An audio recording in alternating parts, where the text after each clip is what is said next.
Hello. জি, কেমন আছেন? কেমন আছি, আল্লাহ ভালোই রাখছে। আপনার খবরটা কি? আছি। আপনি তো একটু দীর্ঘশ্বাসে বললেন মনে হয়। না, দীর্ঘশ্বাস দেখি আছে। আরে বুঝেন না, দুই পক্ষের ঝগড়া সামাইতে আমার অবস্থা খাই মালুম লাফাই লাফাই ওঠে, লাফাই লাফাই ওঠে। মানে যখন উঠে দৌড়বার কোনো যৌক্তিক কারণ আছে কিনা আমাকে সেটা বলেন। কোনো কারণ নেই, আমাকে ধমকে বসাই দিচ্ছি। পরে রুমে ডাক্তার যেটা না ঠিক আছে এইটাই ঠিক আছে, আমি দাঁড়াবো, আমি বসাই দেবো না, দেখুন আপত্তি নেই। লোকের যে মানব মধ্যে খাতির নেই, তাহলে ঠিক আছে।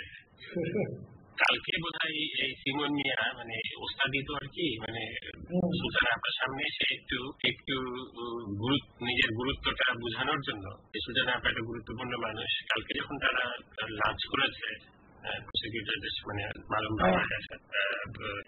আয়োর সাথে, তো সেইখানে এসে আমরা যে জিনিসটা আলোচনা করেছিলাম যে আমরা নিজেরা মালুম ভাইয়ের সাথে, উনিও ছিলেন, তারেকও ছিল, সেদিন যে রাত 2টা পর্যন্ত যে বড় একটা আলোচনা হলো যে আমাদের অ্যাপ্রোচটা কি হবে, তারপরে কি আসবে, কোনখানে গিয়ে এটা সাক্ষী এটা শেষ হয়ে যাবে, তারপরে হচ্ছে মানে আমরা কোন সাক্ষীটা দিব, এই যে এইসব যে আলোচনাটা যখন উনি ওই ওনার ওই মালুম ভাইয়ের ভাষাতে এটা হলো যে আওয়ামী লীগের আর কি মানে শিক্ষা আর কি, আওয়ামী রাজনীতির শিক্ষা আর কি, যে নিজের গুরুত্বটা দেখানোর জন্য বলছে যে আমরা এরকম চিন্তা করতেছি, আমরা আপনার পরে আমরা শ্বশুর ঘরে রাখবো না, এটা করবো না, সেটা করবো না। মালুম ভাইয়ের কথা অনুযায়ী উনি চেষ্টা করছে, কিন্তু দেখা ইশারা দিছে, কিন্তু উনি আমার কথা আছে, আমি কথাটা বলে নিই আর কি।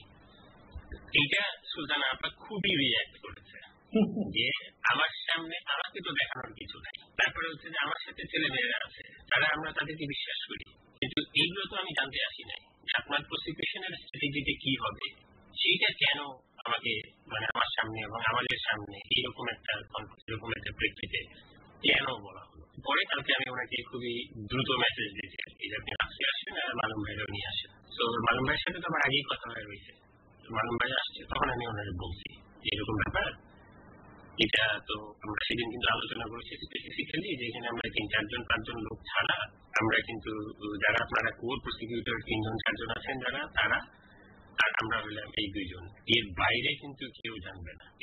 এটা কি করে, এটা আপনি মানে এটা যে প্রথম বলছে এটা আমরা এরকম জানছি, এটা সত্যি কথা। এই ধরনের কথাবার্তাগুলো যেগুলো আসলে বলার কথা না, সেগুলো কেন বলা হয়েছে আর কি। তখন উনি অলমোস্ট ইনোসেন্ট একটা প্লে করতেছে যে কে করছে। আমি করি আসলে আপনার নামই আসছে, আমি দেখি যে সরাসরি না বললে এটা হবে না আর কি, এবং এটা আপনি কোথায় কখন এই আপনি এই খাওয়ার সময় লাঞ্চ আনার সময় এরকম তখন তো আর কিছু বলবো। মালুম ভাই বলতেছে যে হ্যাঁ আমিও তো ছিলাম, আমি একটু ইশারা দেওয়ার চেষ্টা করছি। দেখেন গোলাম, এরপরে এখান থেকে আমি খুবই পরিষ্কার করে বুঝে নেন যে এই বড় কেসটা সম্পর্কে এই যে 3-4 আপনারা যারা কোর প্রসিকিউটর আছেন, এদের বাইরে যদি থার্ড পার্সনও থাকে, তখন এগুলো নিয়ে আপনারা আলোচনা করবেন, একদম আলোচনা করবেন। মানে এই আলোচনাগুলো আমাদের স্ট্র্যাটেজিক আলোচনাগুলো যেন কোনো অবস্থাতে বাইরে না যায়। কিন্তু ওই ওই মানে হয় অত গুরুত্ব বুঝে নেয়, অথবা নিজের গুরুত্বটা একটু জাহির করতে চায়, গুরুত্বপূর্ণ ব্যক্তির সামনে, সুলতানা কামালের মতো একটা মানুষের সামনে যে আমি যে কি টাইপের,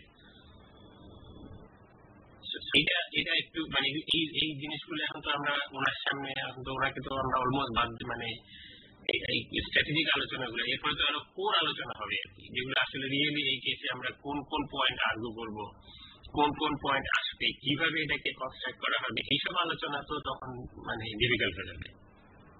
তো এখন যেটা আমরা ঠিক করছি যে আমরা মোটামুটি আবার এই মানে ওল্ড গ্রুপ আবার মানে এই 4 জনের গ্রুপ আবার রিঅ্যাক্টিভেটেড হবে, মানে হয়ে গেছে আর কি, ভালোই হয়েছে হয়েছে, আবার ব্যাক টু সবাই ফর্মে চলে আসছে, যে যতটুকু পারে ম্যাক্সিমাম সময় দিবে। মৌসিনা হচ্ছে বিলিয়াতে শুরু করছে, বিলিয়ার নাকি ডিরেক্টর, আমি এটা জানতাম না, উলিউর রহমানকে বহিষ্কার করে দিয়েছে, এটা জানতেন আপনি? উলিউর রহমান নাকি বহুদিন আগে বহিষ্কৃত, এখন মানে অ্যাক্টিং ছিলেন, ডিরেক্টর ছিলেন স্বাধীন মালিক, এখন ওনাকে মানে কনফার্ম করছে আর কি। আমি জানতাম মানে উলিউর রহমানের বোধহয় একটু ফাইন্যান্সিয়াল হয়েছে আর কি, এখন সে ওইখানে ওই জয়েন্ট ক্রিমিনাল আরো কিছু রিসার্চ করতে বলছে আর কি, আজ রিসার্চার 2টা পেপার করতে হবে, কি করতে হবে না করতে হবে, তার প্লেন্টি অফ সময় আছে ওইখানে, কাজে মুসিনা দিনের বেলাতেও প্রচুর কাজ করতে পারবে, এবং রাত্রে যদি থাকতে হয়, যে মানে যদি বেশি রাত্রে প্রয়োজন পড়ে তাহলে বিশেষ করে আপনার কাছে যেখানে ফিজিক্যালি যাওয়ার প্রয়োজন পড়বে রাত্রে হয়নি, সেটা আগে জানলে সে করে ফেলবে বলছে। হয়তো আমাদের মিটিংটি মানে গ্রুপটাকে আবার চাঙ্গা করা গেছে আর কি, হ্যাঁ, মানে ব্যাক টু ফর্মে চলে আসছে। এই যে এই সিমন এরা আসলে এফিসিয়েন্ট না, এরা কিন্তু ঝামেলা করার ব্যাপারে খুবই এফিসিয়েন্ট। আবার ভালো মানে ভেতরের আওয়ামী লীগ আছে আর কি। এবারে উনি ঠিক প্রসিকিউশন নিয়ে বেশি ইন্টারেস্টেড না, হচ্ছে কি যে ওনার উনি যে চেষ্টা করবে এরপরে তো পরিষ্কারই বোঝা যাচ্ছে যে উনি নির্বাচনের জন্য চেষ্টা করবে। এখানে চেষ্টা করছিল ওই যে ইলেক্টেড বা সিলেক্টেড হওয়ার জন্য ডিস্ট্রিক্ট চেয়ারম্যান, সেটা হলো না। এমন লোকদের দিল আর কি, যে শুধু প্রসিকিউশনটা যদি একটু এফিসিয়েন্ট লোকদের হাতে পড়তো না, তাহলে কিন্তু পরিবেশটা একটু অন্যরকম হয়ে যেত। আমার কথা এ বিষয়টা কারা, আমি সেটাও বুঝি না কিছু। বাংলাদেশে এই আইনের উপরে এই বিষয়টা পাবো কই আমরা? আমিরুল ইসলাম এটা কেন করবে? কামানোর সামনে ক্রিমিনাল বোঝা না, এদেরকে বেশিরভাগই প্রসিকিউটররা আসলে গুড লয়ারের সংজ্ঞায় পড়ে কিনা, মানে যে যে এরিয়াতে কাজ করে তার ক্রিমিনাল লতেই কাজ করুক, কোনো অসুবিধা নেই। কিন্তু ক্রিমিনাল লতে তারা কি গুড লয়ারের ডিফিনিশনে পড়ে, সংজ্ঞার ভিতরে আসে, এইখানে হচ্ছে আমাদের সমস্যাটা হচ্ছে। যেহেতু ওনারা আসলে নিজেরাই খুব বেশি গুড লয়ার না, মানে খুব বেশি না, আসলে কোনো গুড লয়ারই না, মানে লয়ারের ভিতরেই পড়ে না, এবং এই যে জানার ব্যাপারে যে একটা সাহসতা সেটাও নাই, ডেডিকেশনটাও নেই। তো এই সব কিছু মিলে টিলে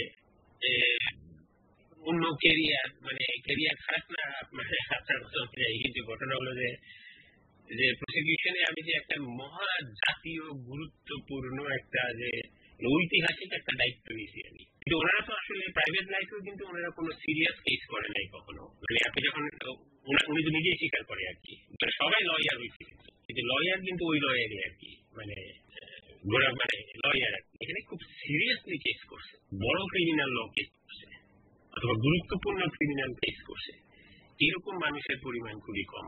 আবার দুই একটা যেটা ওইদিকে যেগুলো আছে সেগুলো কিন্তু দে আর নট রিয়েলি মানে ডেডিকেটেড আর কি। এখন পর্যন্ত আমি আপনাকে বলতেছি উদাহরণটা, এই যে এই কাছে যে লন্ডনের কাছে যে এই দুইজন আপনার বাদল মিয়া রিকোয়েস্ট করে পাঠাইছে যে আমরা যেন তাদেরকে ব্রিফ করে দেই হোল প্রসেসটা সম্পর্কে, বুঝছেন? কারণ এই টোটালিটি সম্পর্কে তাদের কোনো ধারণা নাই। এইটা হচ্ছে সমস্যা, কেস করতেছে, এটা ভাগ বাটোয়ারা দিয়ে দেওয়াতে এখন তারা কেস করতেছে। এক একজন এক এক রকম, মানে এক একজন এক এক রকম লিমিটেশন চলা লোকদেরকে দেওয়া হয়েছে আর কি। এনিওয়ে তারপরেও যেভাবে প্রসেসটা আগাচ্ছে এটা হলো আমাদের ফাইনাল কথা হলো ওইটাই অলওয়েজ, যে প্রসেসটা এইটা despite everything we are very happy. Rahan একটু মানে সেদিনও রাহানকে বলছি, কালকে সেদিন বললাম আর কি, দেখেন আমরা তো, আমি ব্যক্তিগতভাবে বলতে পারি না, অন্তত আমি অন্য কারোর কথা জানি না, কিন্তু আমি নিজে জানি আমি এত বছর ধরে 71 নিয়ে চিন্তা করি, আমরা বিভিন্ন ভাবে ডিরেক্টলি ইনডাইরেক্টলি আমরা কাজ করছি এবং প্রচুর কাজ করছি ডিরেক্টলি, কিন্তু আমরা কিন্তু কখনোই বিশ্বাস করি নাই যে বাংলাদেশে বিচার হবে একদিন। আমরা কিন্তু এইটা অলমোস্ট দাবি হিসাবেই থাকবে এবং আমরা ক্যাম্পেইন করেই যাবো আর কি। দ্যাট ওয়াজ অ্যাট বেস্ট আমাদের ইচ্ছা ছিল আর কি, মানে আমাদের প্রত্যাশা ছিল। আমার মনে হয় না যে কেউই করতে পারবে যে আমরা জানতাম যে বিচার হবে একদিন, এত বছর ধরে কোনো খবর নেই আর কি। তো ফ্যাক্ট যে এখানে বিচার শুরু হয়েছে এটা একটা বিরাট মানে বিরাট একটা মানে ট্রিমেন্ডাসলি হিস্টোরিক